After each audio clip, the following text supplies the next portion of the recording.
live. Well, hello everybody, and welcome to this, the third Practico, not so much a webinar, more a chat between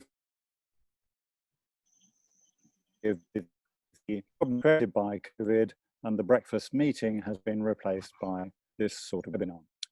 I should say before I go any further that if you have any questions or comments to make on the content of this program, if I can call it that, you will be able to do that when it's uploaded onto YouTube.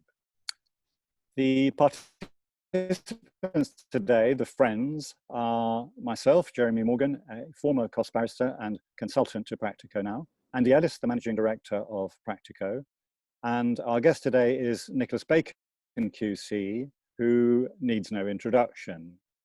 It's always said by someone who opens a meeting saying so-and-so needs no introduction, that they follow that up with a long CV. I'm not going to do that. Nick needs no introduction. He's not getting one. I'm just going to talk, though, very briefly about the sort of topics we're hoping to cover in the course of this chat. We're going to start off with a case which is going to the Supreme Court shortly on costs, which in itself is a matter of interest. We're also going to talk about a case which is a follow-on from a case which recently went to the Supreme Court, a case called Gavin Edmondson, about the solicitor's so-called equitable lien. An interesting case, the new one, because it involves a firm that specializes in bringing actions against airline companies and particularly Ryanair. And this case is indeed a case against Ryanair. The company set up this special program. It's highly automated to make claims for this mainly delay in under EU regulations in relation to airlines, and that's their speciality. That's their business model. Another firm with a business model which might be regarded as highly specialist is checkmylegalfees.com, who have brought a case against a firm of solicitors. The case is called Belsner and Cam Legal Services, and that relates to the question of informed consent by a solicitor, by a client, sorry, to a solicitor's bill or parts of it. And in this context, it is about low-value personal injury litigation. Those two matters really bring fit for purpose, or is the 19th century model on which it's based still good today? A number of people have expressed views about that, and we'd like to hear what Nick has to say. And finally, we might leave the discussion with a touch of glamour and talk about Johnny Depp. So over now.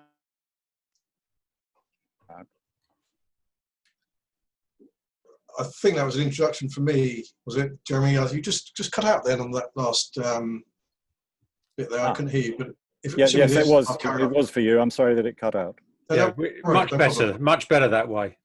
Yeah, absolutely. It shows it's live and completely unprepared. Well, I suppose it could be good morning, good evening, good night, good lunchtime, whatever it is when people are watching this webinar, video, meeting, whatever one likes to call it. But a hello to all of you, and thanks for joining in.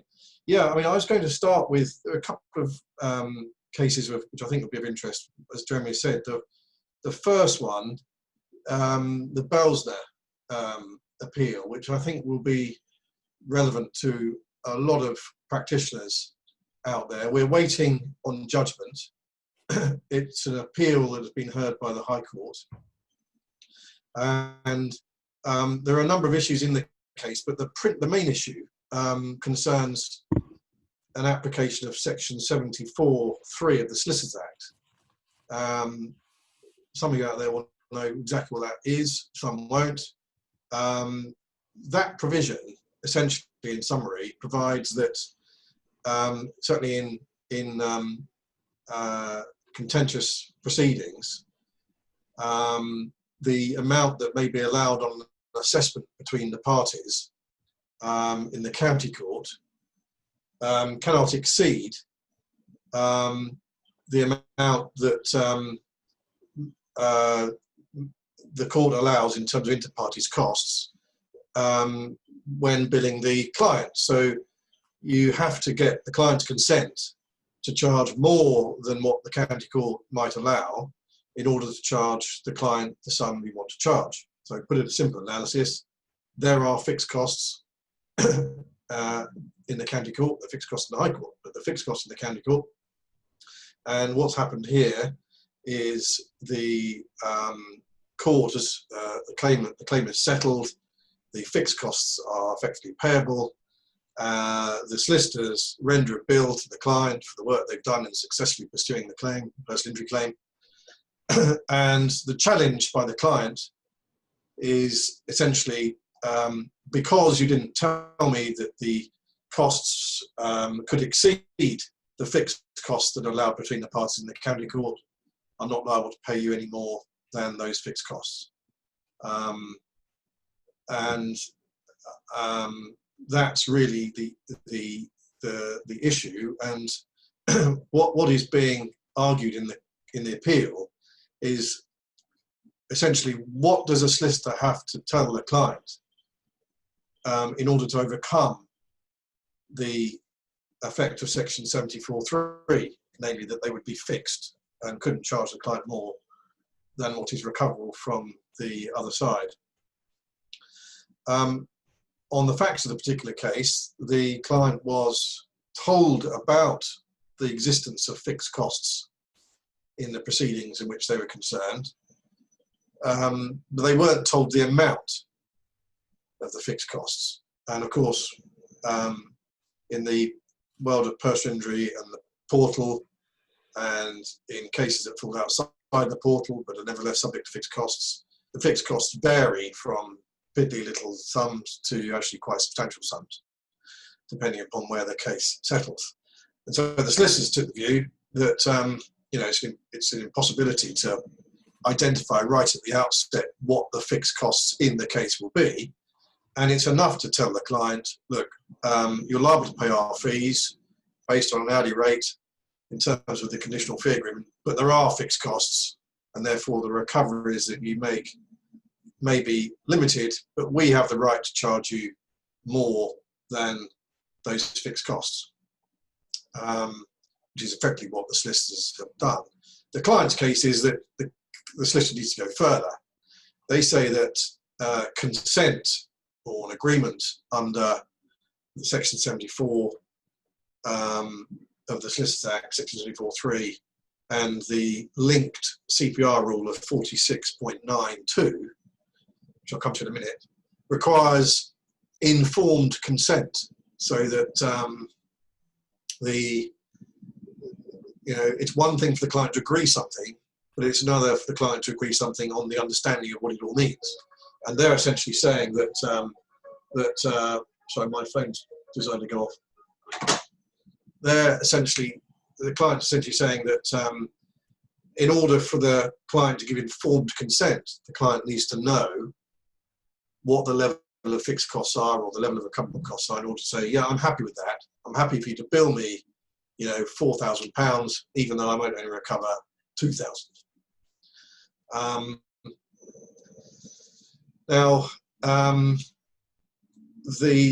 I mentioned the rules because 46.92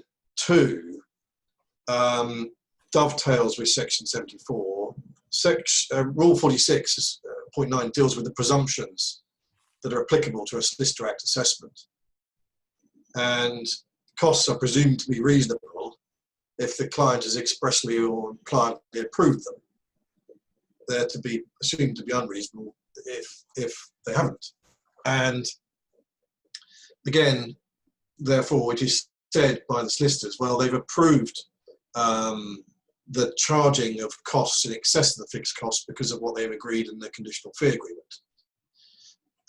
Namely, we will pay you an hourly rate for the work you've done.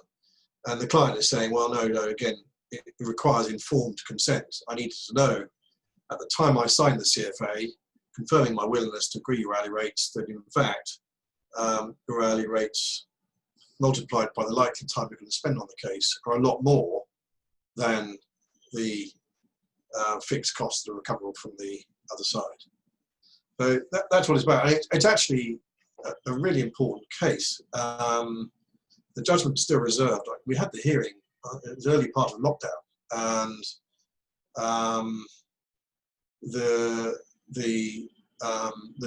we're still waiting for the judgment. 46.92 states, I'm going to read it out.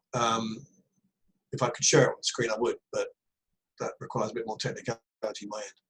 Section 74(3) of the Solicitors Act applies unless the solicitor and the client have entered into a written agreement which expressly permits payment to the solicitor of an amount of costs greater than that which the client could have recovered from another party to the proceedings. And as I say, the question is, what is required by that written agreement?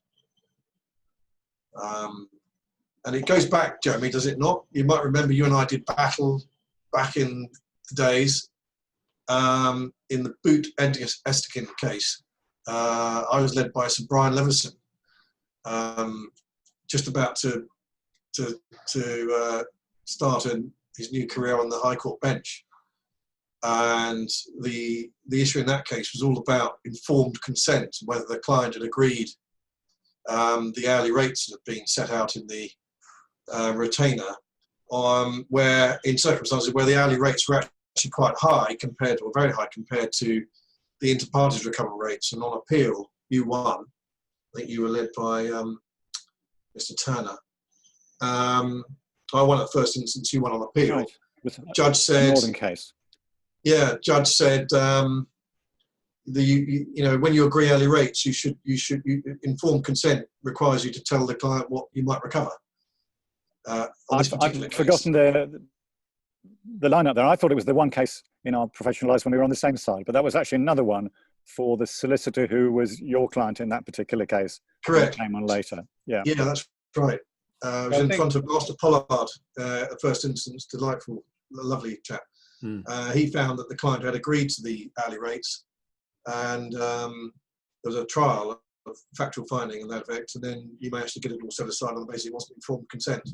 Not for the first time. I think it was me who lost at first instance, and Jeremy had to fly in and rescue us in the High Court.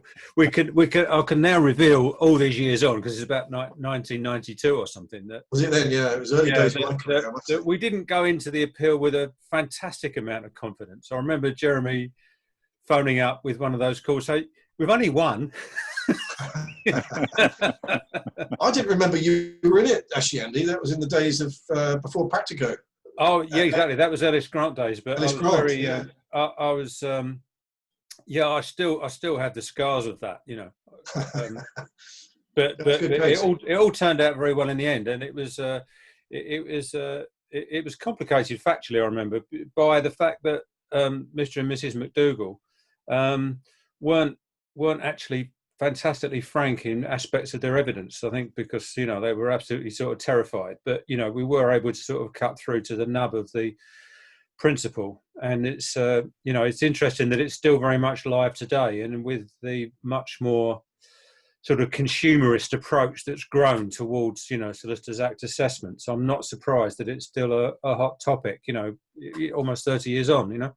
Yeah, I mean, I agree. I mean, in one sense, it's surprising that we're still arguing about this stuff, because it is such a lot. It's been around, you know, it's been, as you say, 30 odd years. But when you now look at how litigious this whole arena is, it is less surprising. And yeah. The other question which your account of the facts gave rise to me was, too much information can be no information, can't it? I mean, how do you explain exactly how much is going to be recovered, given, as you say, the variety of possible recoveries in a situation like this? In a way, it's the client the information, but doesn't just make them think, I'm not going to bother with this. It really is a difficult issue. I think it's one which affects regulators everywhere. And the tendency is always to say, oh, well, you've got to give all the information. And in fact, very often that has exactly the opposite effect of what is intended. Yeah, well, I agree with that. I mean, it is a balance. I mean, these conditional fee agreements, to you and I, you know, make a lot of sense because we sort of live and breathe them. But you put yourself in the shoes of a an individual who's never been to a lawyer before, doesn't know anything about the court process, no experience of rules, regulations or solicitors, they're actually quite complicated documents. And the more you overload these things on the grounds that you think you need to do so in order to give so-called client consumer protection, actually, as you say, it runs the risk of having an adverse consequence, thing that it will become so complicated that it doesn't actually achieve what you hope the additional information will achieve. And certainly in my case, the solicitors have taken that view that they've given the client, they've expressly referred to the ability to recover costs, that they're fixed by the rules, that you can go to the rules and read them if you want to read them, they're there. But of course, very few clients would. But the idea of having to set out right at the outset what the fixed cost would be actually an impossibility. That's what I said to the judge. You simply don't know when the case is going to settle. You don't know what it's going to settle for. So you can't actually calculate the fixed costs. And so, yeah, it's going to be interesting. We've been looking at some law on informed consent in other areas. For example, in commission cases where the courts have held, it appears that informed consent to a commission doesn't actually require the recipient of the commission to tell the payer of the commission what the amount of commission will be. Just the fact there will be a commission is enough for the agreement to have informed consent to the payment of a commission. It's quite interesting. So we've been looking at some other areas of law to try and assist the court in respect of these questions. But as I say, we're waiting for judgment. Whatever happens on the facts of the case,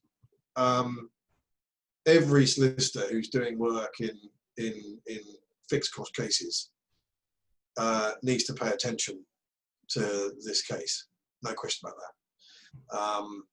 that. And is that how much of any of this is confined to county court work compared to the wider principles of informed consent that can apply to all contentious retainers? Well, it's a good question, Andy. I mean, Section 74 specifically applies to the county court. It says so in that section. It applies to the remuneration of a solicitor in respect of contentious business done by him in the county court. And that section 74(1), and then 3 says the amount by which may be allowed on the assessment costs will be in respect of item related proceedings in the county court shall not, except in so far as rules of court may provide otherwise, exceed the amount. But you can see the argument that under the general 46.9 provisions as to consent approval, that it would be a bit odd if you had one rule for the county court but not the other. But the Act certainly confines itself to the county court.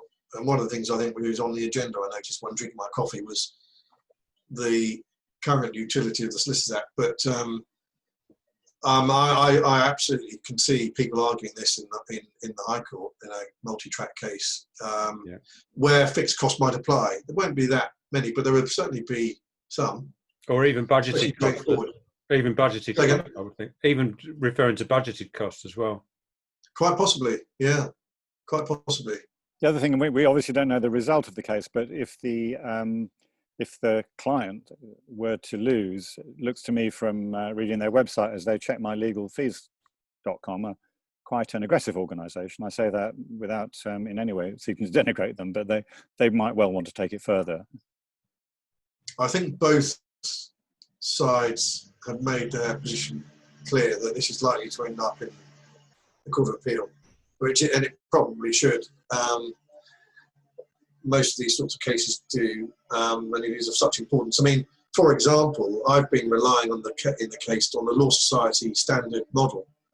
We say that's a carefully drafted CFA model agreement, and we note the absence of any reference to the level of the fixed cost that might become. Certainly, it refers to your costs may be limited by the costs you can recover, but you agree to pay us anyway. We say that's what that provision is seeking to deal with, Section 74. 3, and insofar as the law society model agreement is insufficient in accommodating this point, then there are going to be thousands of cases, hundreds of thousands of cases potentially, where there may be a problem, because you don't often see a separate written agreement dealing with the recovery of costs outside of the CFA. The CFA, tends to contain all the terms. Sometimes you get a letter that says, here's the CFA, this is what it means, and they might then in that letter say something, but 9 times out of 10, the terms of remuneration are fixed by the terms of the CFA, and as I say, the Law Society model agreement doesn't go so far as what the clients in this particular case are alleging the lawyers should have gone. What was the next case you wanted to talk about, Nick? The next one was there were two. There's the airline one, and there's the Quox case. I don't know whether you've got any preference on those. Well, I love the airline one just because it's got two. Topical, isn't it? It's topical. And, we're in lockdown and we can't go flying around the world. Well, we can, but we take a risk. Yeah, this is a really interesting one, and it's a dispute between one of the leading specialist firms who, as you said at the outset, specialise in the recovery of damages for passengers of airlines, so most of them holiday makers who've had their flights delayed or disrupted in some way. They've got they've made huge investments into the business. They've got very sophisticated systems that enable them to pursue claims right through from the pre-action stage to a trial, and they've been I think they've ended up in the Supreme Court, certainly the Court of Appeal, on more than one occasion in the Court of Appeal on the wording and the meaning of various European regulations and so on the damages side of things. What happened is that they're successful in the vast majority of their claims, and so Ryanair pays out the compensation to the clients at the end of the case in most of the cases. And historically, the damages payment has been paid to the solicitors direct, and the solicitors then utilise that receipt to discharge their own entitlement to be paid their fees. There's a conditional fee agreement, and under the terms of that conditional fee agreement, the solicitors can take a deduction from the damages, calculated by reference to hourly rates and things, to pay for their fees. But Ryanair stopped that practice and paid the damages direct to the clients, which was obviously a problem because it meant that the solicitors, having been successful in the claim, then had to pursue their own client for payment, which was unedifying, not something they wanted to do, and was seen by the solicitors as a deliberate attempt by Ryanair to effectively squeeze the solicitors out of being paid. So the solicitors challenged this practice at various levels in terms of legal challenge, various legal arguments. And one of the central arguments is that Ryanair were all along on notice that the solicitors had an equitable lien, an entitlement to a proprietary right in the recoveries, and that having had notice of that, they were acting effectively illegally in paying the money, the damages, to the third party, to the clients, and disrespecting the entitlement that the solicitors had to those same sums. And so the question for the court has been, is there an equitable right that sits on these recoveries as a matter of law? Equitable charge, a lien, it's been expressed in various different ways, but broadly speaking, a legal entitlement in equity to be entitled to deduct their fees from the damages. And the solicitors have lost at first instance, and they lost on appeal. On appeal, they lost for slightly different reasons, but the Supreme Court has given permission to appeal the Court of Appeal held that these solicitors didn't have an equitable lien on the damages because the work they were doing, in essence, is a summary of the thing, because it's obviously quite complicated, but in summary, the Court of Appeal said the work that the solicitors were doing on this particular case, and therefore the vast majority of them, was not litigation services. The claims settled, and most of them settled, not all, but a lot of them settled after delivery of a letter before action, where the various elements of the claim are set out, the legal claim is particularised, and then it's investigated by Ryanair, and if they agree to it, they just pay the money. And so Ryanair's case, which was accepted in the Court of Appeal, was that those services were not litigation services. And that was relevant because if they were not litigation services, the Court of Appeal said the solicitors were not doing litigation work to which a lien would otherwise apply. In other words, the Court of Appeal saying that solicitors can do lots of different types of work, but if they choose to do work which isn't litigation services, they don't get the benefit of the lien. The lien was established, when I use the word lien, I'm summarising the equitable principles of the equitable charge on the property. The right to this lien was established by the Supreme Court in Gavin Edmondson, which was a road traffic accident case, and the Supreme Court upheld the solicitors, the unique position that solicitors are in, that they have this equitable right over the property that they recover through their instrumentality. Now, the Court of Appeal in this particular case, in the Ryanair case, has distinguished Gavin Edmonds on the basis that the work that was being done in the Ryanair case was effectively writing a letter for action, and they've held that that is not a litigation service. Now, we've got permission to appeal on that to the Supreme Court, and I strongly believe that the Court of Appeal was wrong. In fact, I'd be interested. I know this is a sort of discussion, and we're speaking openly about things, but I'd be interested in what your views about it. I mean, I just don't see for one moment how writing a letter before action is anything other than litigation services. It's a recoverable cost as litigation services when you win. You're required to write these letters as part of the protocols. They can range from quite simple documents to very, very complicated documents. If you think about some of the large, construction disputes or big commercial claims, the letter for actions can be pages and pages. So I think there's a fundamental area in the approach that the Court of Appeal took.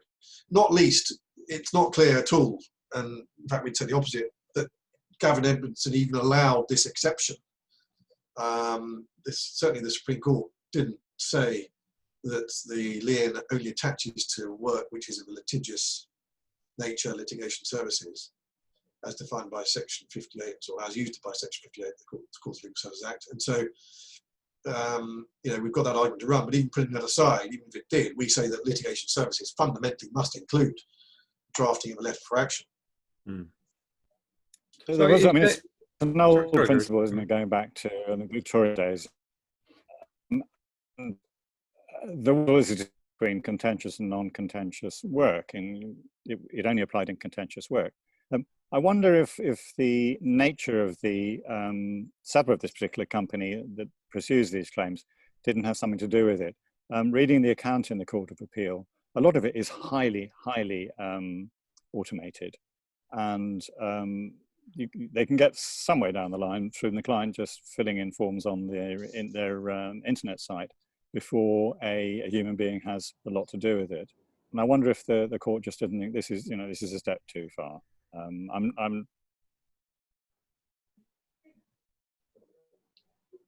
As you say, questions there. Yeah.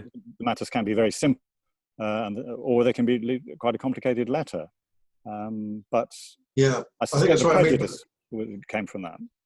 Yeah, I think that's right. I think there is a sense of prejudice on the part of the Court of Appeal that they looked on this work as being sort of, not solicitors' work, and more of a claims management type work, and that they shouldn't therefore get the benefit of it. But we obviously say it's a really very unfair mischaracterization of the work they do, and it ignores, of course, the work they've done historically in putting in place the procedures and mechanisms and so on that enable them to get through these cases efficiently. And I also think, it just seems to me that it would be a bit odd for the law to require the court to investigate the nature of the work at a fairly granular level in order to determine whether or not there's a lien or not. It must be a lot simpler than that. Yeah, exactly. On the other hand, if you're looking at prejudices, who's really a great friend of Ryanair? So interesting one in terms of the outcome. Who do you dislike more, even if you take that view of people who pursue claims like this? Yeah, I mean, the portal work, if you compare it to Gavin Edmondson, I mean, obviously a personal injury claim that gets issued under the portal, there it's held that there is a lien on recovery. It's really right at the early stages. And there it's all largely automated. You fill in a form. It doesn't require, QCs and highly paid partners of specialist firms. But it's litigious work, and it the value of the work attracted the lien on the recoveries. I think it's a very unfair outcome, and I do think it's unprincipled. And as I say, we've got permission to appeal, so that's important. And I hope that this will be reversed. I feel quite strongly about that, actually. I must confess, right from the outset, from when I was first working in costs, I understood the distinction between contentious and non-contentious work in this situation, but I never understood why, and I still don't understand why. If something is done in contemplation of litigation, or if litigation is going to arise if the pre-action work doesn't settle the matter, I don't understand. Jeremy looks very wise. He's going to tell me why all this came about, but it seems to me to be a bit daft, particularly as it can be reverse engineered to become retrospectively contentious work once proceedings are issued. So that seems to me to be a bit dumb. Well, I agree with you. I made the point somewhere in the paperwork that do you remember, Jeremy, another case going back to good old times against each other? We did that Kipax case. Do you remember that? I think you remember that Kipax. It was a big, long-running administration of an estate. I think was it Master Pollard who was the assessor again? Possibly, or Master Wright. It was one of the former masters of the Supreme Court. And it was a long-running, very complicated, multi-million pounds administration of estate. All of it non-contentious business, right? Solicitor Act assessment. In the course of the administration estate, recoveries were made, properties were sold, trusts, tax issues were resolved with Inland Revenue conceding or Customs Excise conceding, repayments and so on. Now, all those recoveries, seems to me, we're arguing in this case, they would also be the subject of a lien. The solicitor has undertaken work, it's made recoveries through its exertions. It's difficult to see why they shouldn't be placed in exactly the same position as a solicitor undertaking litigation services. And that's partly why we say this requirement for litigation services doesn't make sense, because the services that were being provided by the solicitors in the non-contentious arena were not litigation services. There were never any proceedings issued, and they were non-contentious. So I suppose cases, in policy terms, it's an area where solicitors have had special treatment, some of which has been favourable and not all of it. But if you then extend the principle to non-contentious business, then you're going to get howls of protest from accountants, people like that, who do, save millions of pounds from the revenue and things like that. it gives rise to lots of policy issues which are quite difficult. I think there may be the time has come for the special role of solicitors in relation to other professions and society generally, perhaps, to be considered. This whole question of whether the Solicitors Act is still fit for purpose. Yeah, well, I agree with this. This is Act itself. I'm a great believer that the whole thing needs to be looked at and reviewed. So before we move on to that topic, should we just have a quick look at the Supreme Court, the other Supreme Court case that you were going to talk about? Yeah, the other one is all about QOCs, qualified one-way cross-shifting, personal injury claims, Delcan, and again, permission here was given by the Court of Appeal, largely because there are now two inconsistent, or there are two cases that in the Court of Appeal that arrive at the same result, but the more recent one arrived at the result because of the earlier Court of Appeal decision in which it felt bound to apply, but did so expressly on the basis that it thought that the first decision, the earlier decision, was suspect. So it's given permission to appeal to the Supreme Court. And it's really interesting. It's all about set-off. So to summarise it simply, in a QOCs case, the claimant is not liable to pay the defendant's costs if an order is made in favour of the defendant beyond the level of damages and interest that is ordered to be paid by the defendant.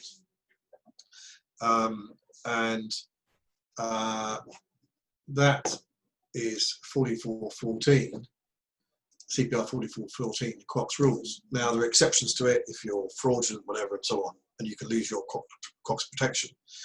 The issue in this case is whether or not the defendant is able to, a defendant who's been ordered to receive costs from a claimant is able to set off that entitlement to costs against the costs entitlement of the claimant. So you can have a set off of costs as opposed to damages and interest.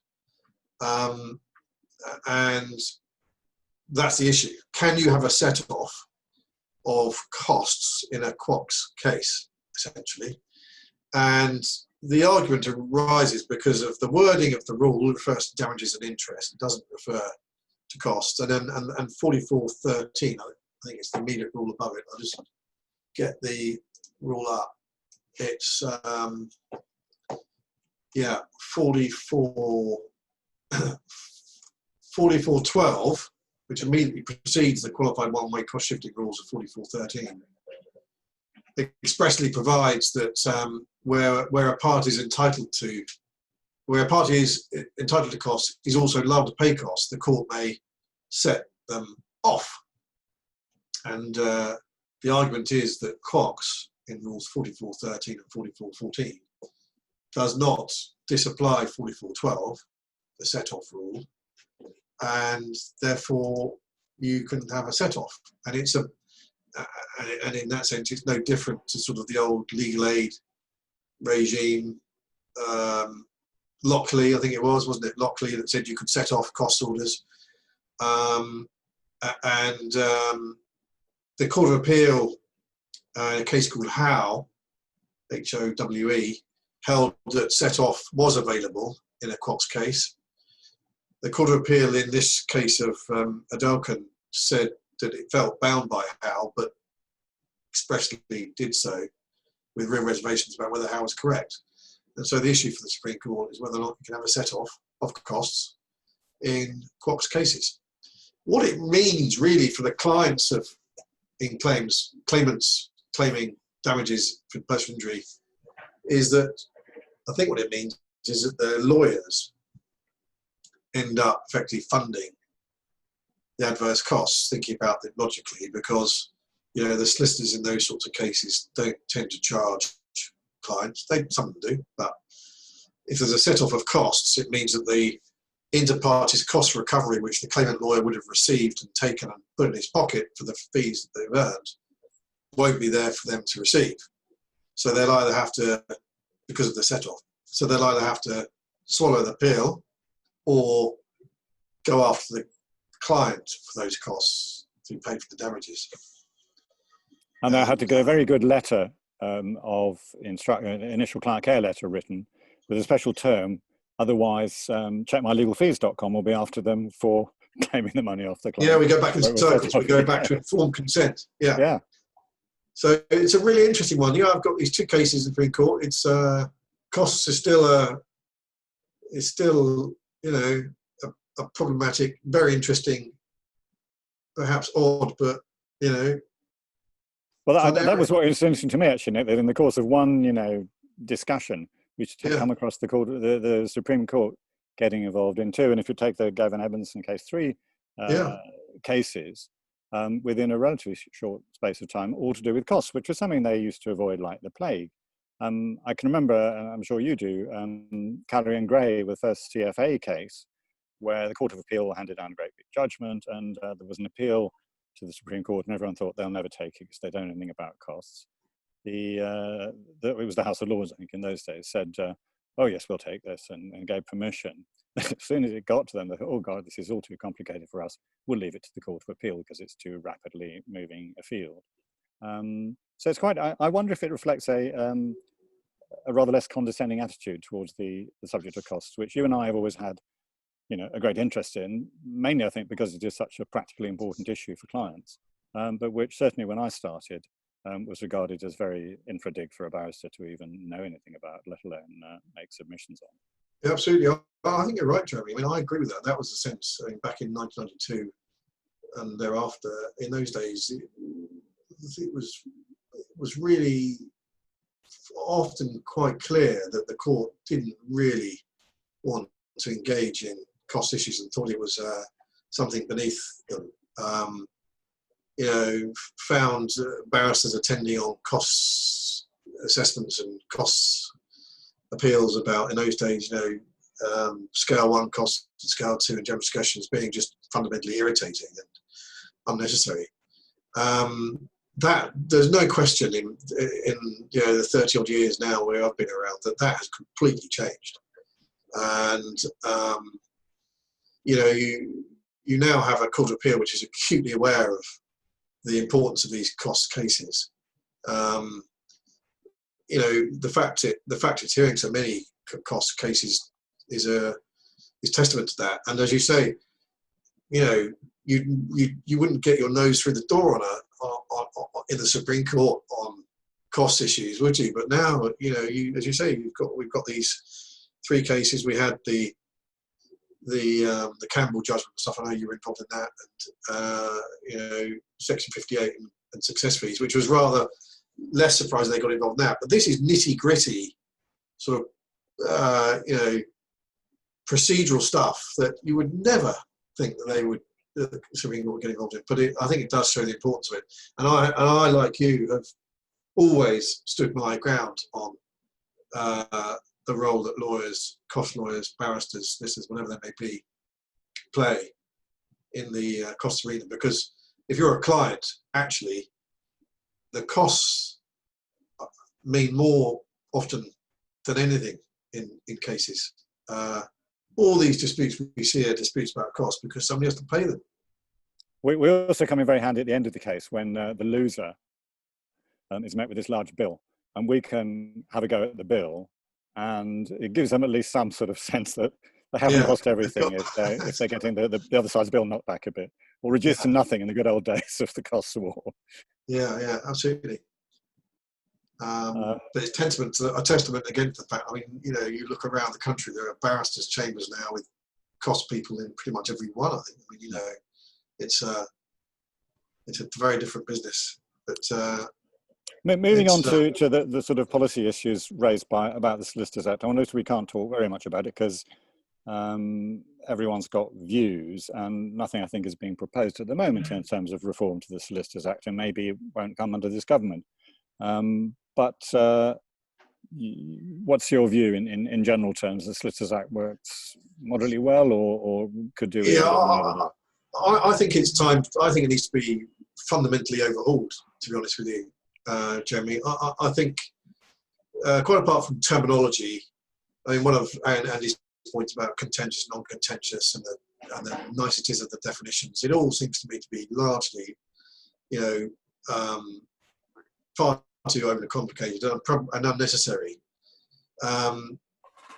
The rules about the 20% rule, I just think that needs to be fundamentally reviewed too. You get, the fact that the solicitor, is required to pay the cost of the assessment proceedings if 21% of the bill is reduced, really sometimes can create very, very unfair outcomes. I don't see any reason why we shouldn't just have cost principles along the usual lines.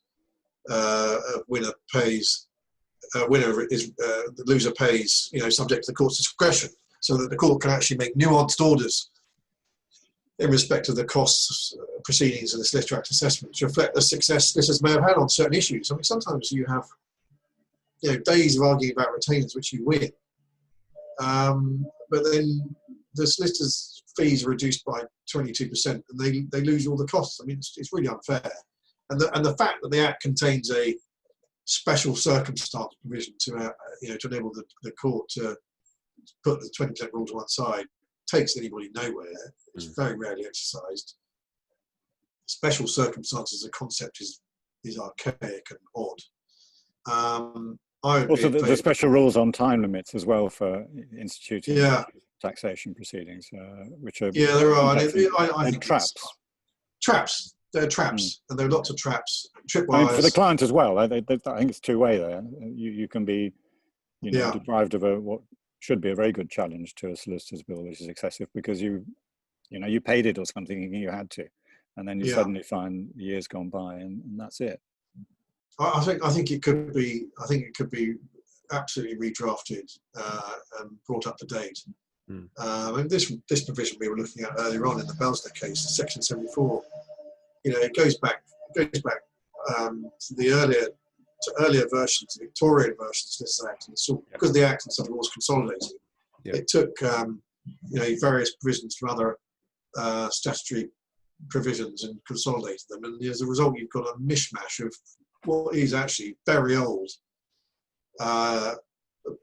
legislation dictated by policy, which no longer survives. It just needs updating. Well, even there's fewer things are distinguished in the High Court and the County Court these days, for example, since the introduction of the CPR. So why should you have one different set of rules in the presumption in the County Court work compared to High Court is one. I mean, I agree with you on the basis that, we always, well, not so much of a policy, but the way it's evolved, we tend to be the ones who are handling or assisting in a Solicitors Act assessment for one of our solicitor clients when a client goes, it all goes wrong. And there are so many more complicating factors than there are in an inter partes assessment. We haven't even, let's not go down that rabbit hole now, but the problems with ascertaining whether a bill is interim on account or interim statute, for example, and everything that revolves around that. Is difficult, particularly in nowadays, when, cash is king and people want to get paid as they go along and so on and so forth. So and there's also obviously normally far more disclosure. I mean, there is a form of disclosure regime within a Solicitors Act assessment that there isn't within between the parties assessments. Makes it hugely expensive. Yeah. So, to have that, and then there's every reason, it seems to me, why a lot of law firms would want to take a commercial decision, maybe offer to knock 25% off or something like that. Well, they ought to be able to do that and protect themselves on costs. Yeah, that's right. It's very difficult. You making Part 36 offers and things. It becomes a real problem when the 20% rule is a problem. It is, and I just generally think it needs to be looked at. But maybe I was going to ask was this. I mean, going back to my earlier point about there are many other people in the field now of what solicitors do.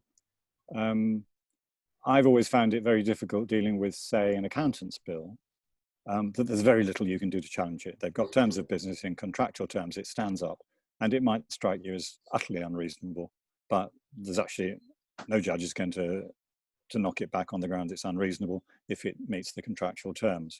I've always rather thought that there's a case for I suppose, a halfway house between the degree of detail and critical examination that is applied to a solicitor's bill and the very little which is applied to other professionals doing, in some cases, almost identical work. I don't know what you think about that. Yeah, I mean, it is. I do think that solicitors' remuneration is probably very, is over-regulated. I mean, I'm sure that many solicitors would agree with that. I mean, as you say, accountants, you can report them to a professional body, but you can't apply for an assessment. It is a bit odd. I mean, in the modern day where, particularly if you've got sophisticated players, the idea that the court really needs to have a bespoke regime for the assessment of lawyers' fees is a bit odd. Granted, they're officers of the court and so on, but they're heavily regulated through the SRA. Query whether there should be this right to an assessment in the way that they get this right under the Act. It could be equally. In the old days, there used to be the remuneration certificates provision, didn't there, in non-contentious business, where you could write to the law side and say this has been overcharged, and you can do that now under the ombudsman. You can make complaints to the ombudsman about overcharging, after the limitations on what the ombudsman may or may not do. But I do wonder whether the Act is a relic of the past, and it sort of needs to be properly reconsidered. It may be on proper consideration and consultation. Everybody decides that it's the principles underpinning it should still stand. But I suspect that isn't necessarily a foregone conclusion. No, I mean, I think you certainly have an ally in Andrew Gordon-Saker, the current senior cost judge. I mean, he's I know, going back about a year or so ago, he's tried to get people interested in it, and has he? I didn't know that.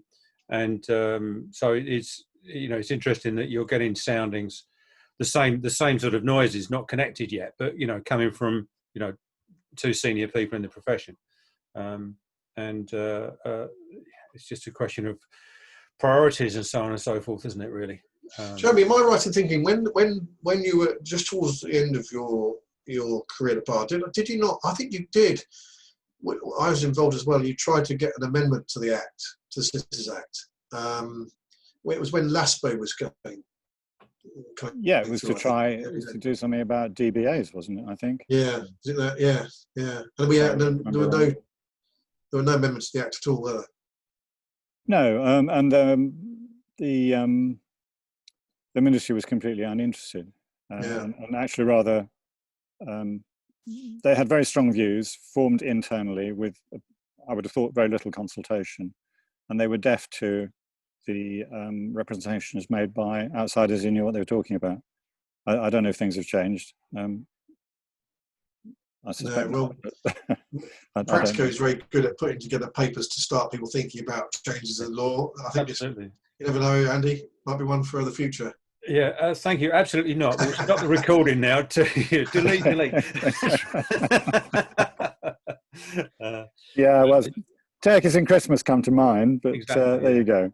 I was also going to say that, and in the second 3 hours of this podcast, we'll discuss the shortcomings of the government in terms of its legal services and so on and so forth. Right. Well, you rightly reminded us that time has passed. How about a touch of glamour and Johnny Depp just to finish off? The Southern. Want to do with that one, Andy? I'll introduce it. We are, as all avid readers of the Daily Mail will know, and that we're waiting on a judgment in a high-profile sort of throwback defamation case, almost a sort of glamour defamation case, in Johnny Depp v. The Sun, who reported that he was a wife beater. That's the essential sting. That and the fact that his former wife Amber Heard may have been in fear of her life at certain times. So serious matters, but being played out in a sort of almost a sort of a show trial, socially distanced trial, taking up 5 different courtrooms in the RCJ. So we're judgment reserved. We're waiting for that to come.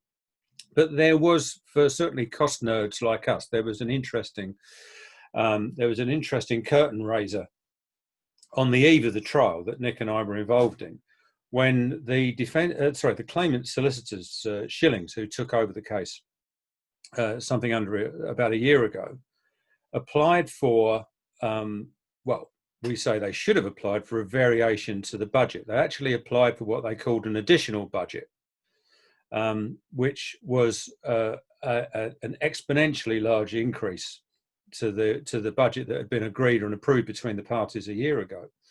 And they tried to slip this in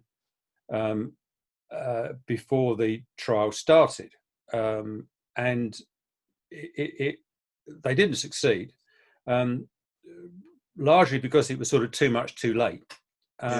And also because the Queen's Bench Master, obviously we would say that, wouldn't we,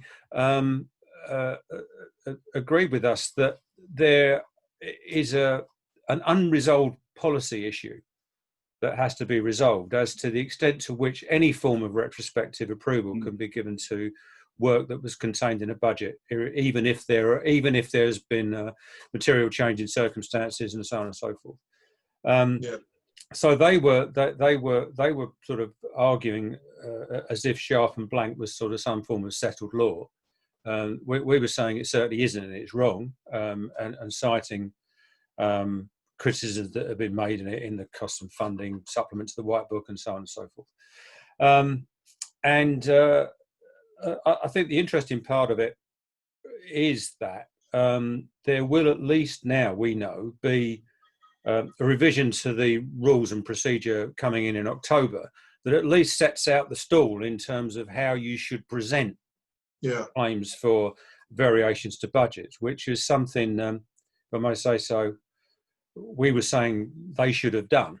I mean, I remember you produced a sort of table, didn't you, Andy, where we set out, we had that black hole thing, you remember, where they had their additional budget, and then they told us what the last budget was, but what they didn't tell us was what they incurred between the date of the original budget, and the point when they created this new additional budget. So, and they said, well, that's all incurred. So the court's got no jurisdiction over it anyway. I mean, I thought it was complete nonsense, but that's what they argued. And but I noticed that the new form looks very similar actually to what we were proposing they should produce in that case, which is absolutely no sleight of hand there. We have no involvement. But it was common sense, wasn't it? We sat down and said, what does the court need to know? It needs to know what the budget was, what was allowed, what the date was, and then what's happened since then.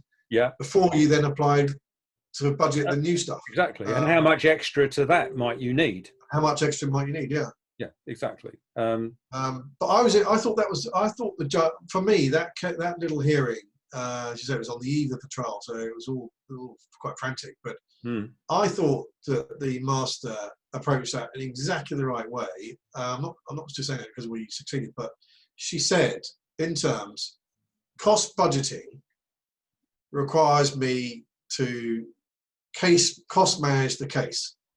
And one thing I can do as the cost managing judge is not cost manage. I can decide that the best cost management decision to make is that the detailed assessment arena should be the place where these issues get looked at as a cost management decision. I thought it was really, really, really quite important, because judges say they're told that they can cost manage and therefore they must get on with the budgeting and resolve all the issues and so on, which clearly is the starting point. But she was right to recognise that as a cost management exercise, you can actually say this isn't the right case to cost manage now, and I'm going to allow you're going to have to go to an assessment to argue about costs. Taking out the fact that just the principle is the important thing here. Wasn't at the time, it was the result, but the principle is the important thing here. And certainly it's not it's not a dereliction of duty by the managing judge, it appears to me, to say, now hang on a minute, sharp and blank or no sharp and blank, we're talking about 7-figure sums here that have been incurred in over the last 12 months. The people opposing the party opposing the variation are naturally asking questions like, well, what is it all about then? What is this extra work? No position to assess that as a managing judge. Perfect. Yeah. That's what cost judges do. Yeah. That's the appropriate forum for it. Yeah. There's going to be a history. We're not just kicking the can down the road. It's not about, it's not about being lazy or thinking still that, costs are a bit vulgar or so. Nothing to do with that. No, it was the right thing to do. I mean, I do think when you've got these big cases, multi-million pound budgets, I just find the idea that the judge can budget them in an hour and a half or even 2 hours. I mean, the only other takeaway I think is that I seem to recall one of the reasons we were pushing at an open door, or rather perhaps that the claimants were pushing at a closed one, was that they did take a long time to put that application together. Yeah. It was accepted that there was a material change in circumstances because of COVID as much as anything else. They had to. They relisted the trial, and it was going to be in a totally different format. But that was 3 months previously. Yeah, that's right. You're right to point that out. You've got to if you want to get an amendment, you've got to get on with it. Exactly. Yeah. Precisely. Well, I think that's probably a good message that we should end on, because we've been going for about an hour now. Good. I hope those of you who are watching have found this useful and instructive, and not just a load of boring old people. That's the old. Talking about the old days. You're going to call us boring old fucks, weren't you, Jeremy? I wasn't going to do that. No, I was going to avoid that word specifically. Yeah. But anyway, as I said at the outset, if you've got any comments or queries on any of the matters we've raised, by all means, put them up when this goes online, and any queries will be responded to as soon as possible. Thank you very much for watching. Thank you. Thank you. Very enjoyable. Bye. Bye.